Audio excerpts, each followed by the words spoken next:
Of mine going back more years than I care to count tonight. It's been about 50 years, John. Anyway, this is about her dog.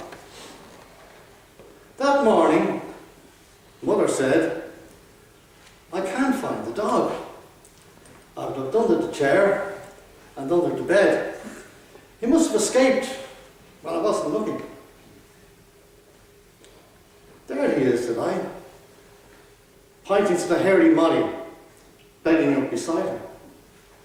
"No, no," said she, "not him. The neat little chap I used to have." Ah, the neat little chap she used to have. So I took it down to Posh Paws, had its hair shorn, nails clipped, the works, and brought it back. "Ah, there you are," said the next morning. Mother said, "I can't find the dog. I looked under the chair and under the bed. He must have escaped when I wasn't looking." "What's that?" said I, pointing to the shaven collie shivering on the floor. "No, no," said she, "not him. The woolly one. He's gone."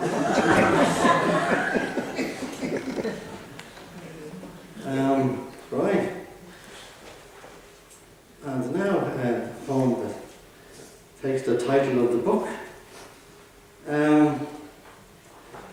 Some of my poems are humorous and some are serious, you might have noticed, but in actual fact they're all serious. There's nothing funny about dementia.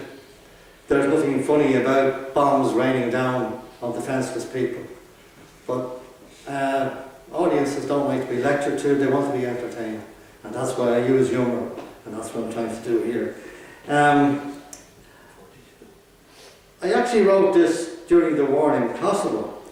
I had a child at the time, she was 7 or 8, and I was reading her storybooks, The Clever Fox and The Little Red Hen, stuff like that. And in the background on the TV I just kept on hearing references to the SMART missile. And I got this image in my mind of a missile with a smiley face. And then years later, during the war in Iraq, Michael published it in that August broadsheet of his riposte. And Desmond Egan, internationally acclaimed poet, saw it and cut it out and stuck it on his fridge, which was a compliment to me and made me believe that there might be something in this poem. So, where is it? 32.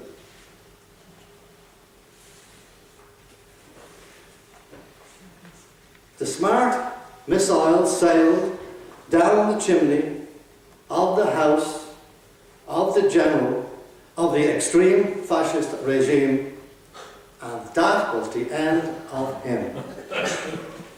The US commander appeared on the scene, lopped off the head of the dead wolf, and wouldn't you know it, out popped Granny. After Granny, after Granny, after Granny, and all of the citizens unscathed. And now I think it's time to go to sleep.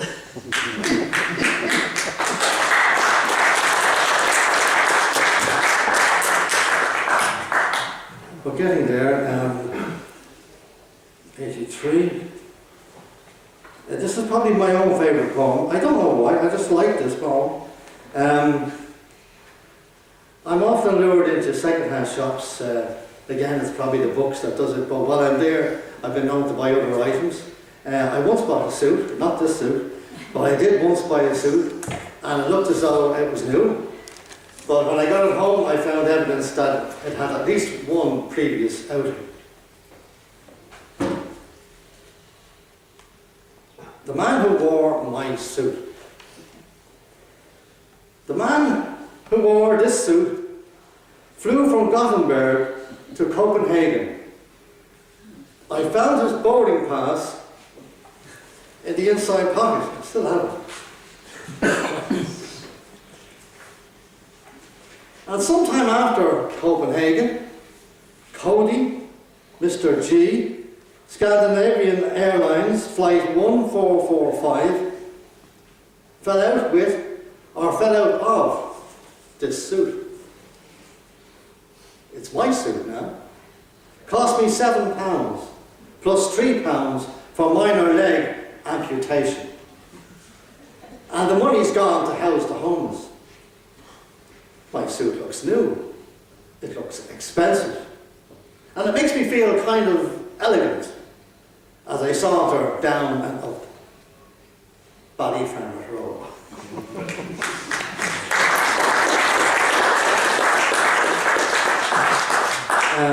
Christine Bro, unfortunately, not here. Christine's a great friend of mine. Go back many years with that great group, the Rathmines Writers Group. James is here. James is at the helm of everything good there. And on one occasion, we paid a trip up to Mervyn Ennis up there in Saggart. Mervyn, among other things, runs the Jonathan Swift competition, a poet in his own right. Christine drove myself and some of the women from Rathmines. Mary and Etna. Mary and Etna are here. I think they might have written poems about this as well. Now, I'm not going to suggest that Christine got lost, but the name of this poem is It's a Long Way from Saggart to Saggart.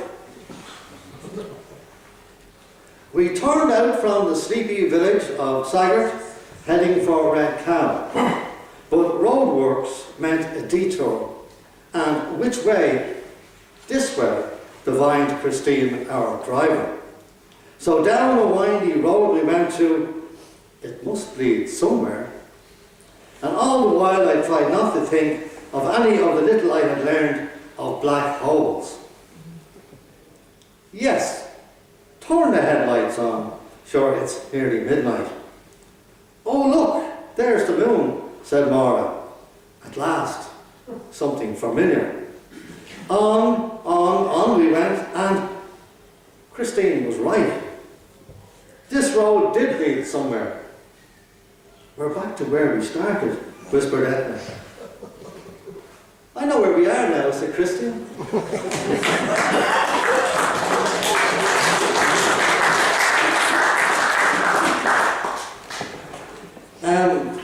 We're only a few left now, 2 poems left.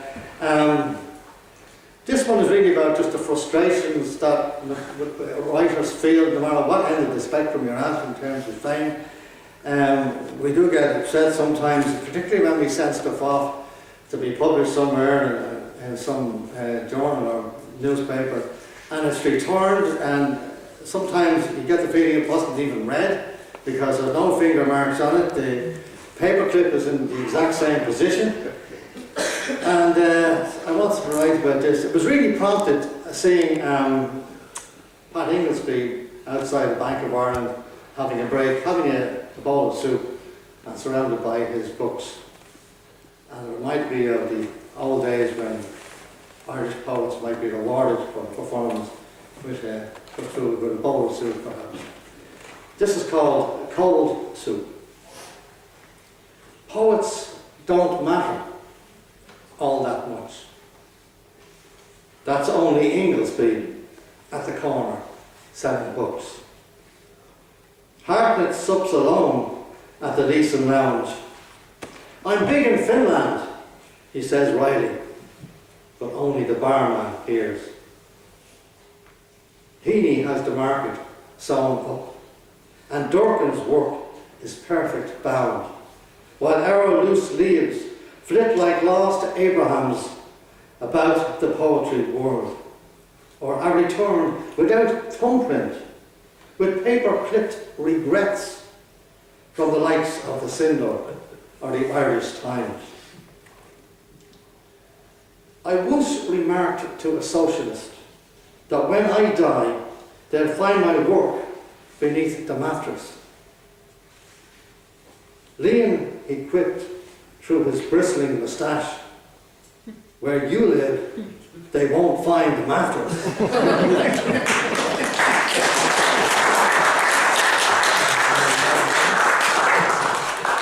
And finally, I have to tell you what happened to me writing this. A bit like the Smart Missile, I kept hearing references on the TV. It used to be, you know, the Taoiseach has arrived somewhere, the Taoiseach was present somewhere. But since we got into the days of coalition, these days it's the Taoiseach and the Tánaiste. And I kept hearing this reference constantly on the TV, the Taoiseach and the Tánaiste. And I thought of that song from Oklahoma, The Farmer and the Cowman Should Be Friends. So I decided to write a song to that air. Now, I'm not in the habit of writing songs, and it took me a while. And right in the middle of writing it, they changed the Tánaiste. The Tánaiste used to be a man called Amy Gilmore, and all of a sudden the Tánaiste was a woman called Joan Horton. And how could they do this to me, you know? No consideration. And how could I get around this difficulty? So here's how I got around it.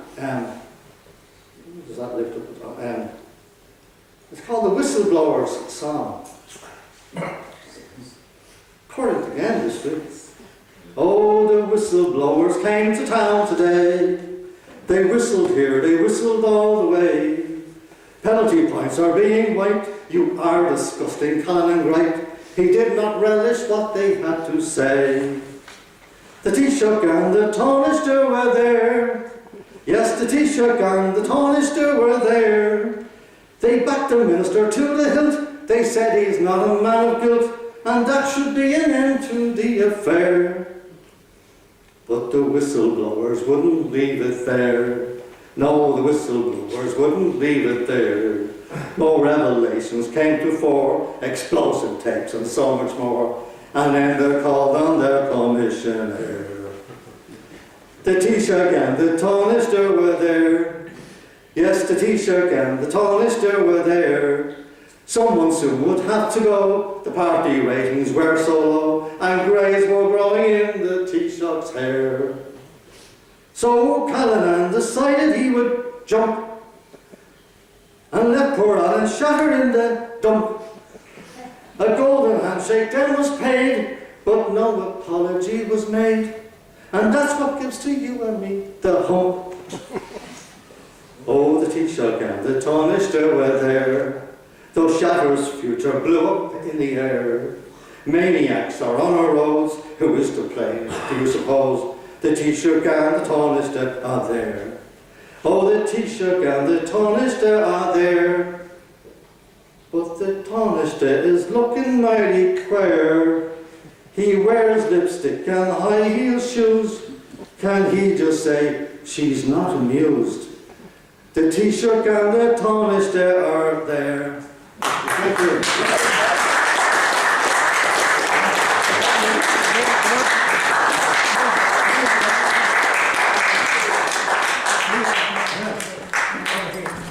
We might have some music, what? No, we're going to have a break for a joke.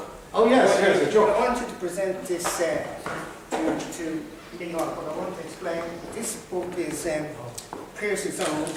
It's a beautifully, as you can see, it has a beautiful oak box. Pearse's Own. It's about his, you may have heard of the book. It was written by the late Leo Johnson. And we published it just before Christmas. Well, the Christmas trees are in the video. And I think it was in January or February he died. So after 15 years working on this book, he just barely got it out. But it's a beautiful book. It's about Pearse's Own Battalion out in Rathfarnham. And I want Lynn to present that to you. Okay? Thank you for the children to present it to me.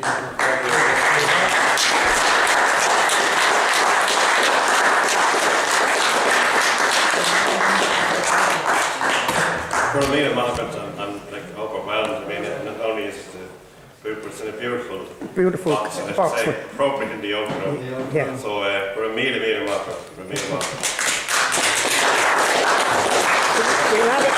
We'll have a brief recess so we can, everybody who wants can get a drink at the bar. And then later on And we're going to have a couple of songs are going to be sung. I like making this now. The bar is now open.